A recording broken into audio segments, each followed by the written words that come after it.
Item ಯಾವುದೇ ಇರಲಿ try ಮಾಡಿ ಆಚಿ ಚಿಕನ್ ಮಸಾಲಾ. ಕೆನಡಾದಲ್ಲಿ ಕನ್ನಡಿಗ ಚಂದನ್ ಶೂಟೌಟ್ ಪ್ರಕರಣಕ್ಕೆ ಸಂಬಂಧಪಟ್ಟಂತೆ ಸಾಕಷ್ಟು ವಿಚಾರಗಳು ಇದೀಗ ಲಭ್ಯವಾಗ್ತಾ ಇದೆ. ಕೆನಡಾದಲ್ಲಿ ಸ್ವಂತ ಮನೆಯ ಕನಸನ್ನ ಹೊತ್ತಿದ್ರಂತೆ ಚಂದನ್ ಕುಮಾರ್. ಕೆನಡಾದಲ್ಲಿ ಕನ್ನಡಿಗ ಚಂದನ್ ಶೂಟೌಟ್ ಪ್ರಕರಣಕ್ಕೆ ಸಂಬಂಧಪಟ್ಟಂತೆ ಕೆನಡಾದಲ್ಲಿ ಸ್ವಂತ ಮನೆಯ ಕನಸನ್ನ ಹೊಂದಿದ್ರು ಚಂದನ್ ಕುಮಾರ್. ಸ್ವಂತ ಮನೆಯನ್ನ ಕಟ್ಟಿಸಬೇಕು, ಸ್ವಂತ ಮನೆಯನ್ನ ಮಾಡಬೇಕು ಅಂತ ಹೇಳಿ ಕನಸನ್ನ ಕಂಡಿದ್ರಂತೆ. ತಂದೆ ತಾಯಿ ಕೆನಡಾಗೆ ಕರೆಸಿಕೊಳ್ಬೇಕು ಅಂತ ಹೇಳಿ ಆಸೆಯನ್ನ ಇಟ್ಕೊಂಡಿದ್ರಂತೆ ಈ ಚಂದನ್ ಕುಮಾರ್. ಈ ಬಾರಿ ಮದುವೆ ಮಾಡಬೇಕು ಅಂತ ಹೇಳಿ ನಾವು ಕೂಡ ತೀರ್ಮಾನವನ್ನ ಮಾಡಿದ್ದೆವು ಅಂತ ಹೇಳಿ ತಂದೆ ತಾಯಿ ತಿಳಿಸಿದ್ದಾರೆ. ಚಂದನ್ ಕುಮಾರ್ ಅವರ ತಂದೆ ತಾಯಿ ತಿಳಿಸಿರುವಂಥದ್ದು, ನಮ್ಮ ಊರಿಗೆ ವಾಪಸ್ ಬಂದು ಬಿಡು ಅಂತ ಹೇಳಿ ನಾವು ಯಾವಾಗಲೂ ಕೂಡ ಹೇಳ್ತಾ ಇದ್ವಿ. ಮದುವೆ ಮಾಡಿಕೊಂಡು ಇಲ್ಲೇ ಇರಲು ಕೇಳಿಕೊಂಡಿದ್ವಿ. ಈ ವರ್ಷ ಮದುವೆ ಮಾಡಬೇಕು ಅಂತ ಅನ್ಕೊಂಡಿದ್ವಿ. ನಮ್ಮೂರಿಗೆ ವಾಪಸ್ ಬಂದ್ಬಿಡು, ಇಲ್ಲೇ ಇದ್ಬಿಡು ಅಂತ ನಾವು ಪದೇ ಪದೇ ಹೇಳ್ತಾ ಇದ್ವಿ. ಮದುವೆ ಮಾಡ್ಕೊಂಡು ಇಲ್ಲೇ ಇರು ಅಂತ ಹೇಳ್ತಾ ಇದ್ವಿ. ಆದರೆ ಈಗ ಈ ರೀತಿ ಪರಿಸ್ಥಿತಿ ಆಗಿದೆ, ಏನು ಮಾಡಬೇಕು ಅಂತ ನಿಜವಾಗ್ಲೂ ಕೂಡ ನಮಗೆ ಗೊತ್ತಾಗ್ತಾ ಇಲ್ಲ ಅಂತ ಹೇಳಿ ಪೋಷಕರು ತಮ್ಮ ಆಕ್ರಂದನವನ್ನ, ಅಂದರೆ ಆಕ್ರಂದನ ಈಗಾಗಲೇ ಮುಗಿದ್ಬಿಟ್ಟಿದೆ. ಪೋಷಕರ ಆಕ್ರಂದನ ತಮ್ಮ ಅಳಲನ್ನ ತೋಡ್ಕೊಂಡಿದ್ದಾರೆ. ಈಗ ಅವನ ಮೃತದೇಹ ಬಂದಿದೆ ಅಂತ ಹೇಳಿ ಪೋಷಕರು ಆಕ್ರೋಶವನ್ನು ವ್ಯಕ್ತಪಡಿಸಿದ್ದಾರೆ. ಜೊತೆಗೆ ತಮ್ಮ ಅಳಲನ್ನ ತೋಡ್ಕೊಂಡಿರುವಂಥದ್ದು. ಕೆನಡಾದಲ್ಲಿ ಕನ್ನಡಿಗ ಚಂದನ್ ಶೂಟೌಟ್ ಪ್ರಕರಣಕ್ಕೆ ಸಂಬಂಧಪಟ್ಟಂತೆ ಈಗಾಗಲೇ ಮೃತದೇಹವನ್ನ ಭಾರತಕ್ಕೆ ರವಾನೆಯನ್ನ ಕೂಡ ಮಾಡಲಾಗಿದೆ. ಇನ್ನು ಅಂದ್ರೆ ಕಿಡಿಗೇಡಿಗಳು ಈಗಾಗಲೇ ಇವರಿಗೆ ಗುಂಡನ್ನ ಹಾರಿಸಿದ್ರು. 6 ಗುಂಡುಗಳು ಇವರಿಗೆ ತಗಲಿದ್ದು. ಪೋಸ್ಟ್ ಮಾರ್ಟಮ್ ರಿಪೋರ್ಟ್ ಕೂಡ ಈಗಾಗಲೇ ಬಂದಿದೆ. ಸಾಕಷ್ಟು ಗುಂಡುಗಳನ್ನು ಹಾರಿಸಿದ್ರು. ಆ ಗುಂಡುಗಳಲ್ಲಿ 6 ಗುಂಡುಗಳು ಈಗಾಗಲೇ ಅವರ ಬಾಡಿಗೆ ತಗಲಿದ್ದು.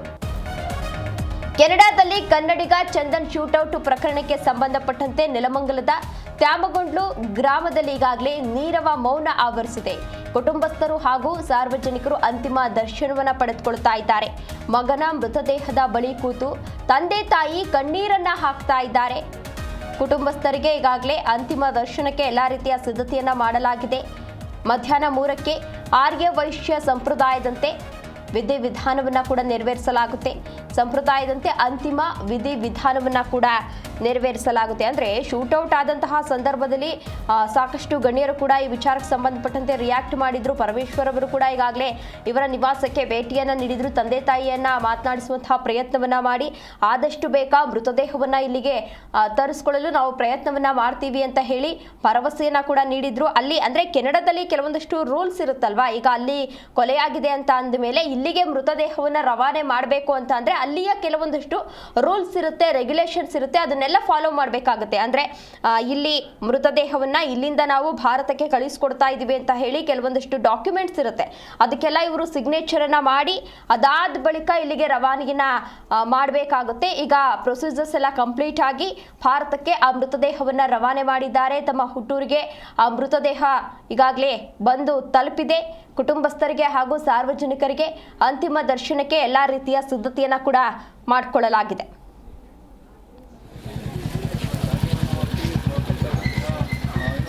ಮನ್ಸಿಗೆ ತುಂಬ ನೋವಾಗುತ್ತೆ ಸಹ. ಅವ್ನು ಮಾಡಿರೋ ಕೆಲಸಗಳು ಎಷ್ಟು ಹೇಳಿದ್ರು ಸಾಲದು ಸಹ. ನನ್ನ ಮಗ ಹಿಂಗೆ ಬದುಕಬೇಕು ಅಂತ ನಾನು ಆಸೆ ಇಟ್ಕೊಂಡಿದ್ದೆ.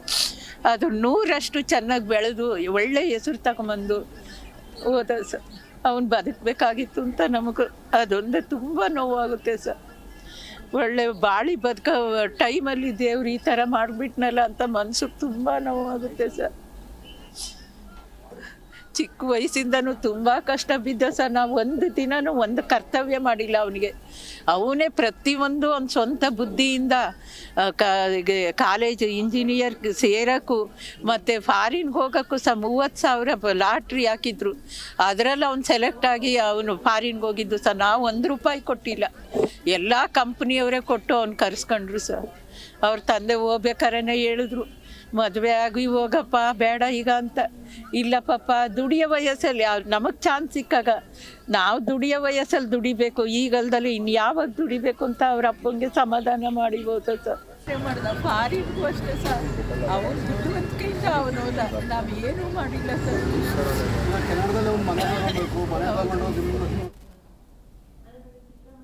ಎಸ್, ಇದೇ ವಿಚಾರಕ್ಕೆ ಸಂಬಂಧಪಟ್ಟಂತೆ ಹೆಚ್ಚಿನ ಡೀಟೇಲ್ಸ್ ಅನ್ನ ನೀಡಿದ್ದಾರೆ ನಮ್ಮ ಪ್ರತಿನಿಧಿ ಕಾರ್ತಿಕ್. ನೇರ ಸಂಪರ್ಕದಲ್ಲಿದ್ದಾರೆ. ಎಸ್ ಕಾರ್ತಿಕ್, ಪೋಷಕರು ಏನ್ ಹೇಳ್ತಾರೆ ಚಂದನ್ ಬಗ್ಗೆ?